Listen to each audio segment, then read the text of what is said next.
एक समय की बात है। एक बहुत ही धर्मात्मा राजा था। उसकी रानी ने एक बेटे को जन्म दिया।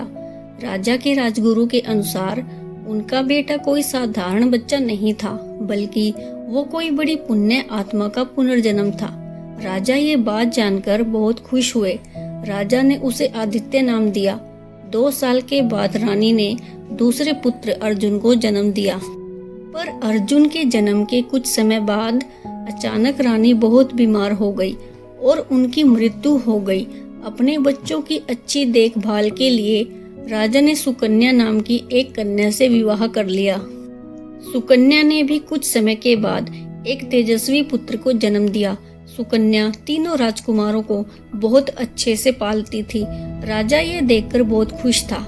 इसीलिए राजा सुकन्या को अपने तीनों बच्चों को अच्छे संस्कार देने और पालन पोषण करने हेतु इनाम देना चाहते थे। इसीलिए राजा ने सुकन्या की एक इच्छा पूरी करने का वादा किया। पर सुकन्या ने कहा, राजन, मुझे अभी कुछ नहीं चाहिए। मैं भविष्य में जरूरत पड़ने पर अपनी कोई इच्छा मांग लूंगी। समय बीतता गया। तीनों राजकुमार युवा हो गए। तीनों में आदित्य सबसे ज्यादा बुद्धिमान और समझदार था। सुकन्या ने सोचा, आदित्य के रहते मेरा बेटा वीरेंद्र कभी भी राजा नहीं बन पाएगा। इसीलिए उसने राजा के सामने इच्छा रखी कि मेरे बेटे वीरेंद्र का राज तिलक इस राज्य के राजा के रूप में हो।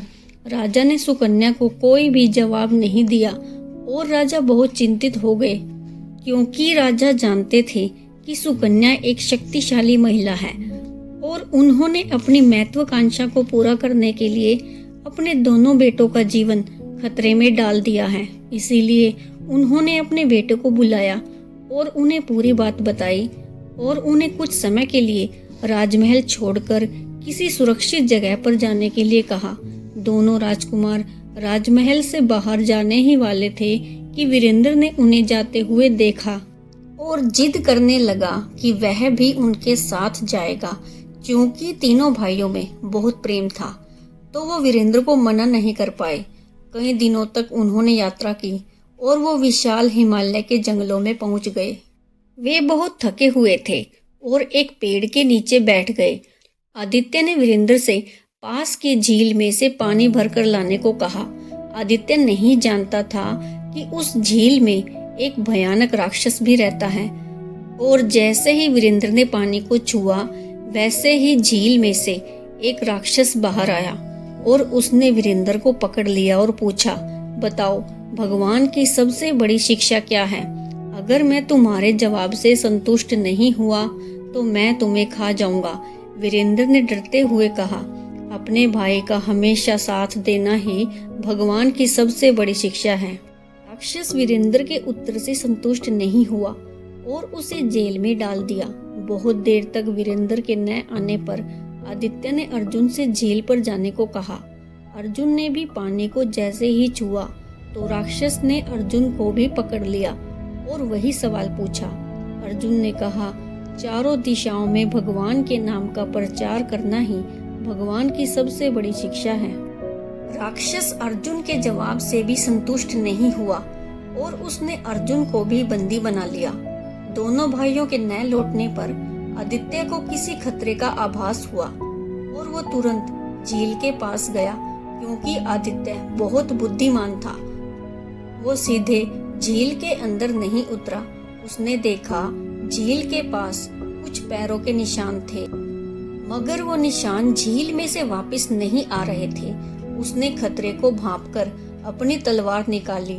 तभी वो राक्षस गांव वाले के भेष में आदित्य के पास आया और बोला, आप बहुत थके हुए लग रहे हो। आप इस झील के शीतल जल में स्नान कीजिए और कमल के फूल की जड़ों का सेवन कीजिए, तो आपकी सारी थकान दूर हो जाएगी। पर आदित्य ने कहा, आप गांव वाले के भेष में जरूर कोई राक्षस हो। जल्दी बताओ, मेरे भाइयों के साथ आपने क्या किया? आश्चर्यचकित होकर राक्षस अपने असली रूप में लौट आया और उसने कहा, हाँ, मैंने ही आपके भाइयों को कैद कर रखा है। आदित्य ने पूछा, क्यों? राक्षस ने कहा, ताकि मैं उन्हें खा सकूं। राक्षस ने फिर पूछा, तुम मुझे बताओ, भगवान की सबसे बड़ी शिक्षा क्या है? अगर मैं तुम्हारे जवाब से संतुष्ट नहीं हुआ तो मैं तुम्हें भी बंदी बना लूंगा। आदित्य ने कहा कि तुम तो राक्षस हो, तो तुम्हें भगवान की शिक्षा के बारे में क्यों जानना है? राक्षस ने कहा, मैं भी एक साधारण इंसान ही था, लेकिन एक ऋषि के श्राप के कारण मैं इस राक्षस रूप में रह रहा हूँ और इस श्राप से मुक्ति का एक ही रास्ता है। अगर मैं भगवान की सच्ची शिक्षा के बारे में जान पाऊं, जिसको सुनने से वास्तव में मेरा मन संतुष्टि अनुभव करे, तो मैं अपने वास्तविक रूप में आ जाऊंगा। आदित्य बहुत बुद्धिमान था। उसने कहा, मैं भगवान की सच्ची शिक्षा के बारे में जानता हूँ, लेकिन इतनी बड़ी शिक्षा स्वच्छ तन से ही दे सकते हैं। राक्षस ने उसे झील में नहाने दिया और साफ सुथरा आसन बिछाया और हाथ जोड़कर उसके सामने बैठ गया। आदित्य ने कहा, हमें हमेशा सद्कर्म करने चाहिए और हमारे हृदय में परोपकार की भावना होनी चाहिए, तभी आपको आंतरिक शांति मिलेगी। आदित्य का जवाब सुनकर राक्षस बहुत खुश हुआ।